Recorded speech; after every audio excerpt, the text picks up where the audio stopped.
do it. Okay, so give the Laplace transform of a solution to this differential equation without first solving the differential equation. You don't have to solve differential equation, don't have to find y, just apply. So let's apply Laplace transform both the sides. We get Laplace transform of y double prime minus y prime minus 2y equals to Laplace transform of cosine x plus e to the 2x.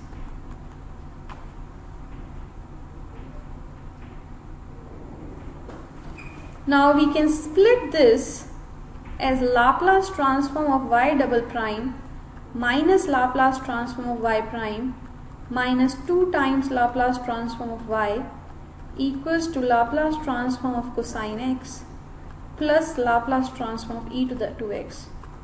And reason? Because Laplace transform is linear.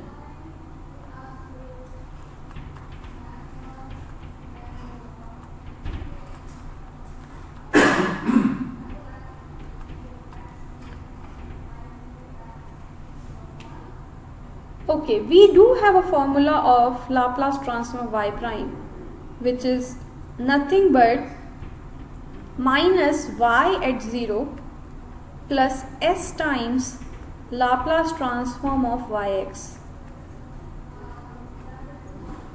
minus 2 times Laplace transform of yx, this term. And we also have a formula for this. It is nothing but Laplace transform of or maybe let's not do this way, just put the formula explicitly. So we have here minus y prime at 0 and then we have plus s times Laplace transform of y prime x.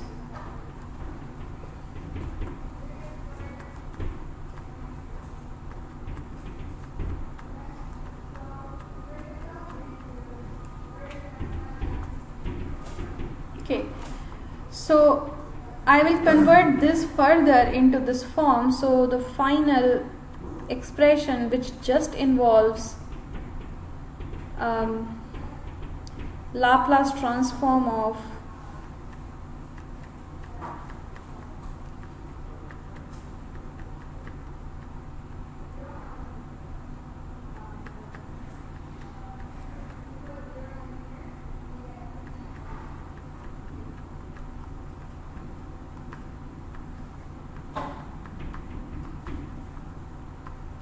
so we get Laplace transform of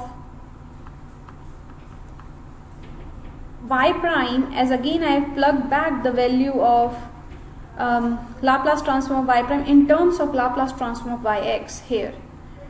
So we get this whole thing. If we collect the coefficients of Laplace transform of yx, just Laplace transform of yx, those will be let's collect them. So plus s square is one of the coefficient of Laplace transform of yx. This is coefficient and here is one of the coefficient. So we get here s square minus s minus 2. This is a coefficient of Laplace transform of the solution of this problem. And what is left here is minus y prime 0. What are the initial condition in this problem? Minus y prime 0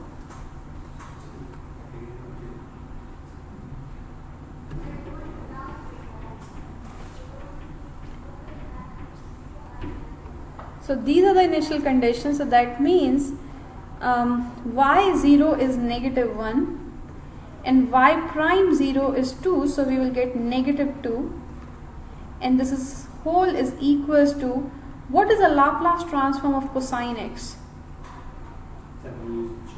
We will use a table.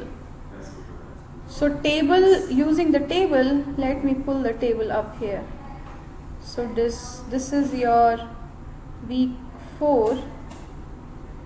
Week 4 I already posted your Laplace transform notes. Here it is. So this table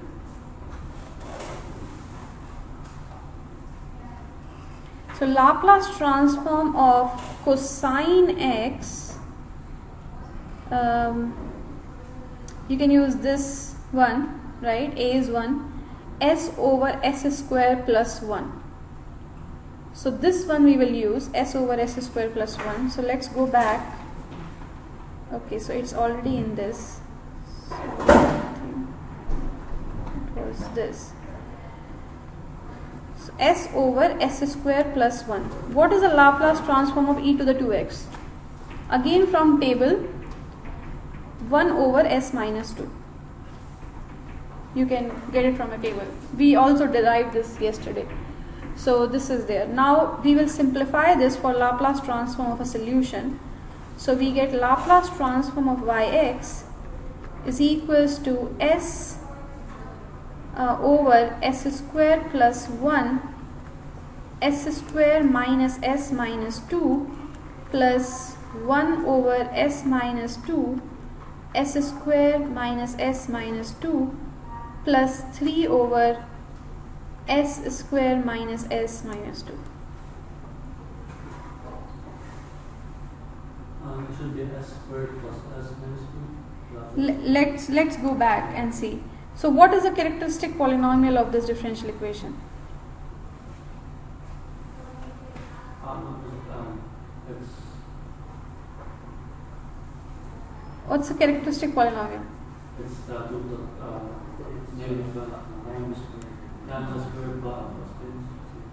Lambda squared minus lambda minus 2. Minus 2, right? It's okay. So this one has to be the characteristic polynomial. S square minus s.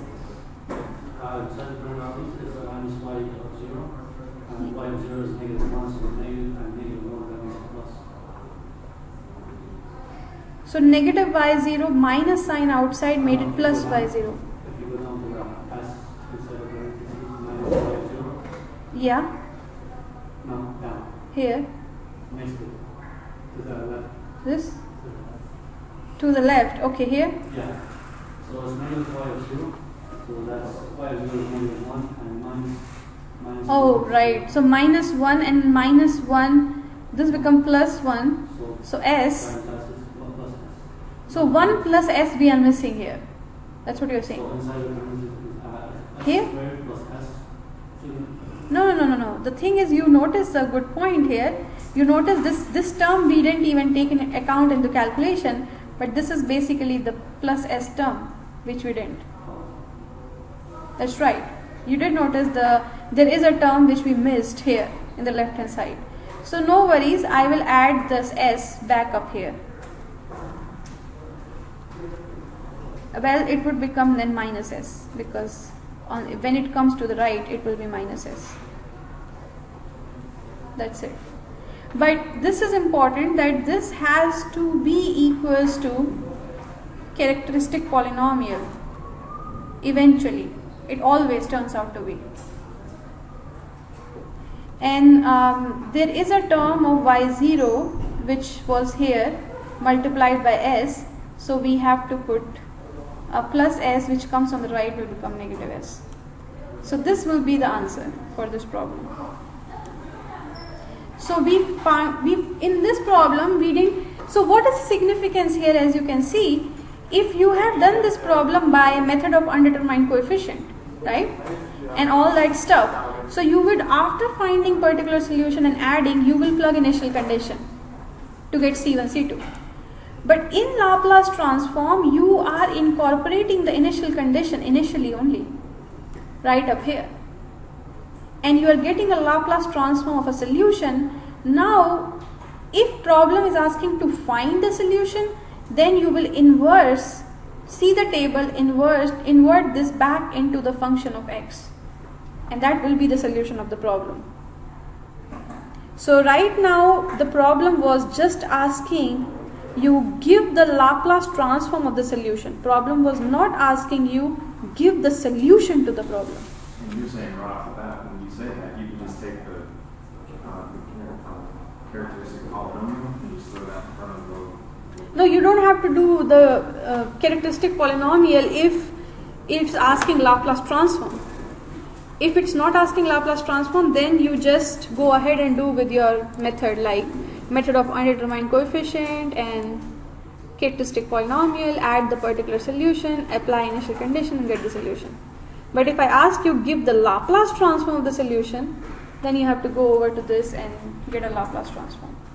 But it reduces some work by incorporating initial condition earlier in the calculation. Now we don't have to find the constants here like as we do in the undetermined coefficient. Okay, that's it for today. And when you walk outside, just sign it.